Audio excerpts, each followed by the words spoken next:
ശ്രീ ചെറിയാൻ ഫിലിപ്പ് നമുക്കൊപ്പം ചേരുകയാണ്. Good evening Shri Cherian Philip. ISRO ചാരക്കേസിന്റെ ഗൂഢാലോചന കേസിൽ CBI സമർപ്പിച്ച കുറ്റപത്രത്തിന്റെ കാര്യങ്ങളാണ് നമ്മളിപ്പോൾ സംസാരിച്ചു കൊണ്ടിരുന്നത്. അതിൽ കൃത്യമായി S. വിജയൻ എങ്ങനെയൊക്കെയാണ് ഇതിൽ ഓപ്പറേറ്റ് ചെയ്തത് എന്ന് കുറ്റപത്രത്തിൽ CBI കൃത്യമായി പറയുന്നുണ്ട്. അങ്ങേക്ക് ഇതേക്കുറിച്ചൊക്കെ നേരിട്ട് കുറച്ചുകൂടി അന്ന് മുതൽ തന്നെയുള്ള കാര്യങ്ങൾ ഇപ്പോഴും ഓർമ്മയിൽ ഉണ്ടാകുമല്ലോ കൃത്യമായി തന്നെ. അന്ന് നടന്ന നീക്കങ്ങൾക്ക് പിന്നിൽ ഈ S. വിജയനും ജോഷയും ഇവരൊക്കെ മാത്രമാണോ? അതിലൊരു രാഷ്ട്രീയ ഇടപെടലും കൃത്യമായി നടന്നിട്ടുള്ള കാര്യമല്ലേ? ഈ 30 വർഷം മുമ്പുള്ള പ്രമാദമായ ഒരു സംഭവമാണ് അത്. അന്ന് തന്നെ ഇതുമായി ബന്ധപ്പെട്ട് ധാരാളം കഥകൾ പ്രചരിച്ചിരുന്നു. പക്ഷേ ഈ പറയുന്ന ഇന്നിപ്പോ കുറ്റപത്രത്തിൽ പറയുന്ന കാര്യങ്ങളെല്ലാം അന്നും ഉപചാര വൃത്തങ്ങളിൽ പറഞ്ഞതാണ്. അതായത് സ്മാർട്ട് വിജയൻ എന്ന് പറയുന്ന വിജയൻ പത്രലേഖകർക്ക് ചോർത്തിക്കൊടുത്ത സംഭവങ്ങളിൽ നിന്നാണ് ഇതിന്റെ ആവിർഭാവം. അത് എല്ലാ മാധ്യമങ്ങളും ഏറ്റുപിടിച്ചു. അങ്ങനെ ഒരു വലിയ പ്രമാദമായ കേസായി മാറി.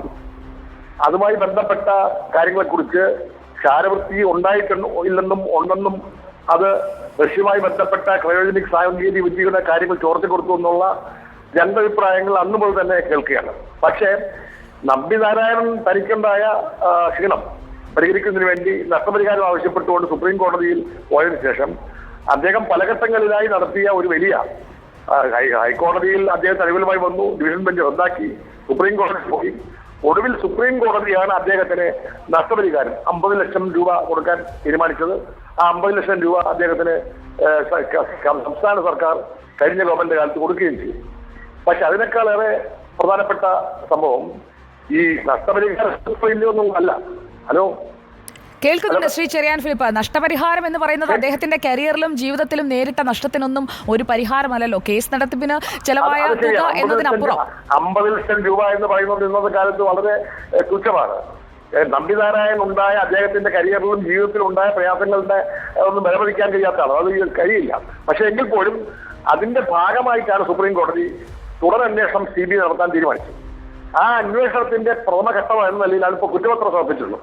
ഈ കുറ്റപത്രം ഇനി വിചാരണ നടത്തി CBI കോടതിയും മറ്റുമൊക്കെ, അല്ലെങ്കിൽ കോടതി ഇത് സംബന്ധിച്ച് കുറ്റക്കാരാണോ, ഇപ്പൊ പ്രതികളാണെന്ന് പറയപ്പെടുന്ന ഒന്നാം പ്രതി വിജയൻ, അതുപോലെ തന്നെ രണ്ടാം പ്രതി ഫിലി മാത്യൂസ്, മൂന്നാം പ്രതി, ഇങ്ങനെ 4-5 പ്രതികളുണ്ടല്ലോ, ഇവർ കുറ്റക്കാരാണോ എന്ന് വിചാരണ നടത്തി നമുക്ക് പൂർത്തിയാകുന്നവരെ അതിനെ സംബന്ധിച്ച് പറയാൻ പറ്റില്ല.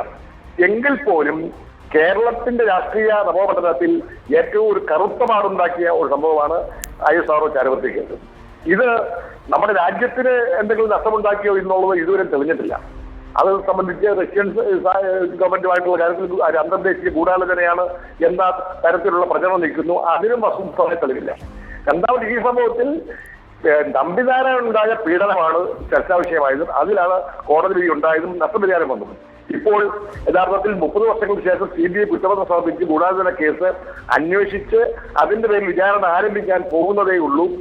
അതുകൊണ്ട് വിചാരണയിലേക്ക് പോകുന്നതിനെ സംബന്ധിച്ച് ഒരു വിധി കൽപ്പിക്കാൻ എന്നെപ്പോൾ അത് തയ്യാറില്ല. പക്ഷേ അങ്ങനെ ഒരു വിധി കൽപ്പിക്കലല്ല അങ്ങയോടുള്ള ചോദ്യത്തിലൂടെ ഞാൻ ഉദ്ദേശിച്ചതും അതല്ല എന്ന് അങ്ങേക്ക് ബോധ്യപ്പെട്ട് കാണുമല്ലോ. ശ്രീ ചെറിയാൻ ഫിലിപ്പ്, നമ്പി നാരായണനോട് ചോദിച്ച അതേ കാര്യം അങ്ങയോടും ചോദിക്കാം. നമ്പി നാരായണൻ അന്ന് റഷ്യൻ സഹായത്തോടെയുള്ള ഈ ക്രയോജനിക് സാങ്കേതിക വിദ്യയിലെ മുന്നേറ്റവുമായി നമ്മുടെ രാജ്യത്തെ മുന്നോട്ട് കൊണ്ടുപോയിരുന്നെങ്കിൽ കഴിഞ്ഞ 30 വർഷത്തിനിടയിൽ എന്തൊക്കെ നേട്ടങ്ങൾ ISRO എന്ന സ്ഥാപനത്തിൽ നിന്ന് നമ്മുടെ രാജ്യത്തിന്റെ അഭിമാനം ഉയർത്തിപ്പിടിക്കുന്ന തരത്തിൽ സംഭവിച്ചേനെ. അതിനൊക്കെ തടയിടുന്നതിനായി പ്രവർത്തിച്ചവർ ഈ 1-2 ഉദ്യോഗസ്ഥർ മാത്രമാണ് എന്ന് വിശ്വസിക്കേണ്ട ഒരു സാഹചര്യമുണ്ടോ? എന്താണ് അങ്ങേക്ക് അതിൽ തോന്നുന്നത്? അതല്ല, ഈ ചാരവൃത്തി കേസുമായി ബന്ധപ്പെട്ട നമ്മൾ ഈ വിജയ് പറഞ്ഞ ആ വർഷം നോക്കുമ്പോൾ നമ്മുടെ നമ്പിനാരായണൻ മാത്രമല്ല, ആ സാങ്കേതിക വിദ്യയിലൂടെ ഇന്ത്യക്ക് ലഭിക്കാവുന്ന ഒരു വലിയ നേട്ടം ഇല്ലാതായി എന്നുള്ളത് ഒരു വലിയ പ്രശ്നം തന്നെയാണ്. ആ നേട്ടത്തിന്റെ ഒരു വ്യാപ്തി നമുക്ക് അളക്കാൻ പോലും കഴിയുന്നതല്ല. പക്ഷെ അതിന്റെ പേരിൽ അന്തർദേശീയ ഗൂഢാലോചന ഉണ്ടോ എല്ലാം ചോദിച്ചിട്ടുണ്ടെങ്കിൽ ആ ഗൂഢാലോചനയുടെയും വ്യക്തമായ തെളിവുകൾ ആർക്കും കിട്ടിയിട്ടില്ല. മാത്രമല്ല നമ്പിനാരായണനോ ശശികുമാറിനോ ഇതിനകത്ത് ബന്ധപ്പെട്ട എന്തെങ്കിലും രഹസ്യങ്ങൾ ചോർത്തിയതായി ആർക്കും വിവരം ലഭിച്ചിട്ടില്ല.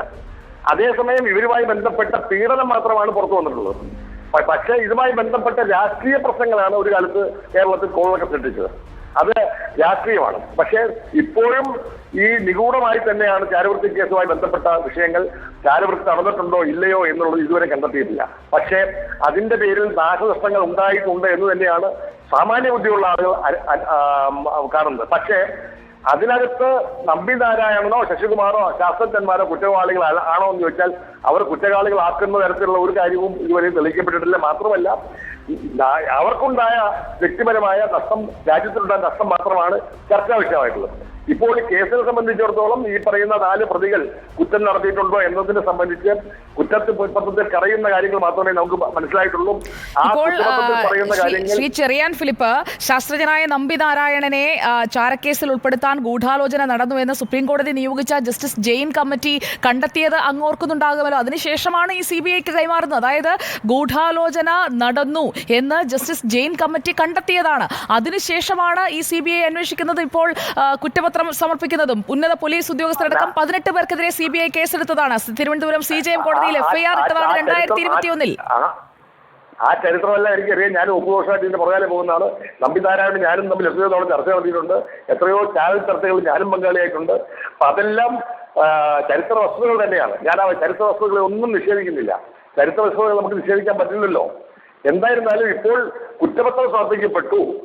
ആ സമർപ്പിക്കപ്പെട്ട അടിസ്ഥാനത്തിൽ അതനുസരിച്ച് കാര്യങ്ങൾ പോകുന്നെങ്കിൽ, അതെ, ഈ കേസിലെ അതനുസരിച്ച് തന്നെയാണ് കാര്യങ്ങൾ പോകുന്നത്. ശ്രീ ചെറിയാൻ ഫിലിപ്പ്, വ്യാജ ചാരവൃത്തി കേസിൽ ഇതൊരു ചാരവൃത്തി കേസെന്നല്ല, ഇതിൽ കോടതി തന്നെ പറയുന്നതാണ്. വ്യാജ ചാരവൃത്തി കേസിൽ ഉൾപ്പെടുത്താൻ ഗൂഢാലോചന നടത്തിയെന്ന കേസിൽ പ്രതികളായ 5 ഉദ്യോഗസ്ഥർ ജൂലൈ 26-ന് ഹാജരാകണം. അതാണ് കോടതിയുടെ ഉത്തരവ്. CBIയുടെ കുറ്റപത്രം അംഗീകരിച്ചുകൊണ്ടുള്ള CJM കോടതി ഉത്തരവ് അതാണ്.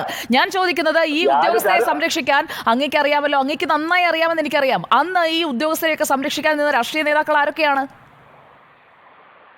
അന്ന് ഉദ്യോഗസ്ഥന്മാരെ സംരക്ഷിക്കാൻ വേണ്ടി ധാരാളം ആളുകൾ ഉണ്ടായിരുന്നു, രാഷ്ട്രീയമായി ഉണ്ടായിരുന്നു, സത്യമാണ്. അതുപോലെ തന്നെ ഇതിന്റെ പേരിൽ ഉണ്ടായ രാഷ്ട്രീയവാദങ്ങൾ ഞാൻ ആവർത്തിക്കുന്നില്ലല്ലോ. കേരള രാഷ്ട്രീയത്തിൽ ഏറ്റവും കോളിളക്കം ഉണ്ടാക്കിയ സംഭവമാണല്ലോ. അപ്പം ഇതിനകത്തെ കേസിന്റെ വശം, ഗൂഢാലോചന കേസുമായി ബന്ധപ്പെട്ട കേസിന്റെ വശം ഒന്ന്, മറുവശം രാഷ്ട്രീയമുണ്ട്.